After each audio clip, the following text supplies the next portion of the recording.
గతంలో 5 సంవత్సరాలు ముఖ్యమంత్రిగా ఉన్న జగన్మోహన్ రెడ్డి హిందూ సాంప్రదాయాలను గానీ, హిందువుల పండుగలను గానీ గౌరవించిన దాఖలాలు లేవు. కానీ రీసెంట్‌గా చూసుకుంటే దీపావళి అనేది చాలా బెంగుళూరు ప్యాలెస్‌లో చాలా బ్రహ్మాండంగా జరుపుకున్నారు. దానికి కారణం ఏమై ఉంటుంది అంటారు? హిందువుల మీద అంటే హిందూ సాంప్రదాయం మీద పెరిగిన గౌరవం అంటారా? లేదంటే భయం అంటారా? భయం భయం పవన్ కళ్యాణ్ గారు చూసి భయం, సనాతన ధర్మం గురించి భయం. ఆ భయం పుట్టించింది పవన్ కళ్యాణ్ గారు.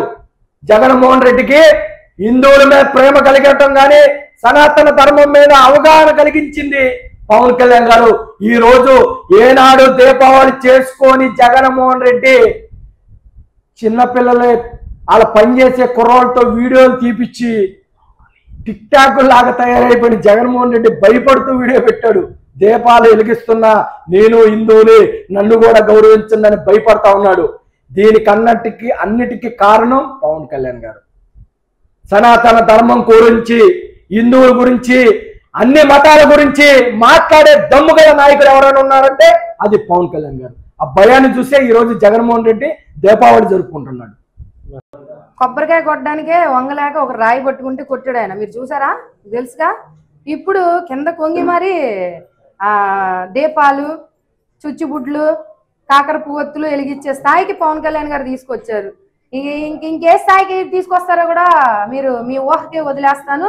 మీరు ఇక వైసీపీ నాయకులు ఈ మాటలు కట్టిపెట్టి చెప్పా కదా ఇందాక, దాసిన ఆస్తులు ఏమైనా ఉంటే ఎక్కడన్నా పెట్టుబడి పెట్టుకొని వ్యాపారాలన్నా చేసుకోండి.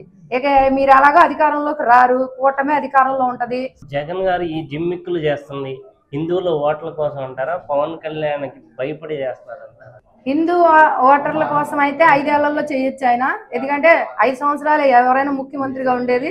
నెక్స్ట్ మళ్ళీ ఎన్నికలు వస్తాయి కాబట్టి కాదు, పవన్ కళ్యాణ్ గారి కోసమే చేస్తున్నారు. పవన్ కళ్యాణ్ గారు సనాతన ధర్మం అంటున్నారు, ఆయన హిందూ తత్వం అంటున్నారు. ఈయన ఇన్ని చెప్తున్నారు, మనం కూడా ఏదో ఒకటి చెయ్యాలి కదా.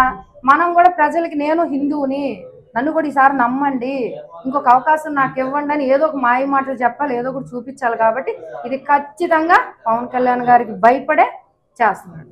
పవన్ కళ్యాణ్ గారు భయం అంటే ఏంటో ఆయనకి పరిచయం చేశారండి. అంతకుముందు నేను సింహాన్ని, నాకు ఎదురు లేదు తిరుగులేదు అనే మనిషిని పవన్ కళ్యాణ్ గారు అధపాతాళానికి తొక్కేశారు. ఆ భయము వెంటాడుతుంది పవన్ కళ్యాణ్ గారు. ఎంతసేపు సనాతన ధర్మం అని చెప్పి ఆయన ధర్మాన్ని ఆయన ఎలా పొగుడుకుంటున్నాడో ఇప్పుడు పవన్ కళ్యాణ్ గారు అందరూ అన్ని మతాల వాళ్ళను కూడా సమానంగా చూసే తత్వం.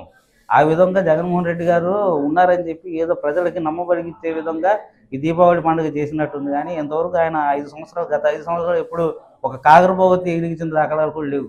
అది కూడా ఆయన విచిత్ర వేషధారణ చూడండి, లేడీస్ షూ వేసుకున్నాడు కాళ్ళకి. అదొక ట్రెండ్ అవుతుంది సోషల్ మీడియాలో కూడా.